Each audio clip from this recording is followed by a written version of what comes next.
Right breaking చూస్తున్నాం. Telangana Congress party MLC అభ్యర్థుల ఎంపికను అధిష్టానం ఫోన్ ద్వారానే కసరత్తులు చేస్తోంది. Telangana Congress AICC incharge Meenakshi Natarajan, AICC general secretary KC Venugopal Delhi నుంచి ఫోన్లో రాష్ట్ర నేతలతో సమాలోచనలు చేయబోతున్నారు.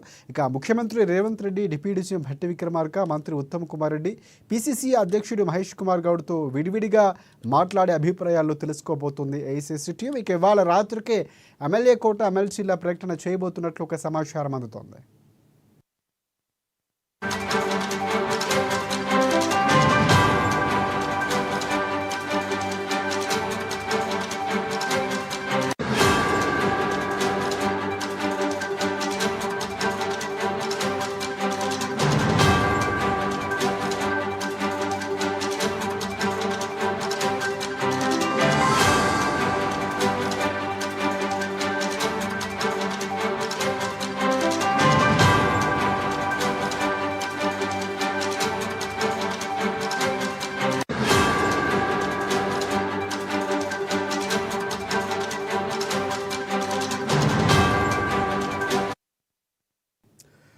Right Telangana Congress party MLC అభ్యర్థుల ఎంపికను అధిష్టానం ఫోన్ ద్వారానే కసరత్తులు చేస్తోంది. Telangana Congress AICC incharge Meenakshi Natarajan, AICC general secretary KC Venugopal Delhi నుంచి ఫోన్లో రాష్ట్ర నేతలతో సమాలోచనలు చేస్తున్నారు. ఇక ముఖ్యమంత్రి రేవంత్ రెడ్డి, డిప్యూటీ సీఎం భట్టి విక్రమార్క, మంత్రి ఉత్తమ్ కుమార్ రెడ్డి, పీసీసీ అధ్యక్షుడు మహేష్ కుమార్ గౌడ్తో విడివిడిగా మాట్లాడి అభిప్రాయాలు తెలుసుకున్నారు. ఇవాళ రాత్రికే ఎమ్మెల్యే కోట, ఎమ్మెల్సీల ప్రకటన చేయబోతున్నట్లు ఒక సమాచారం అందుతోంది.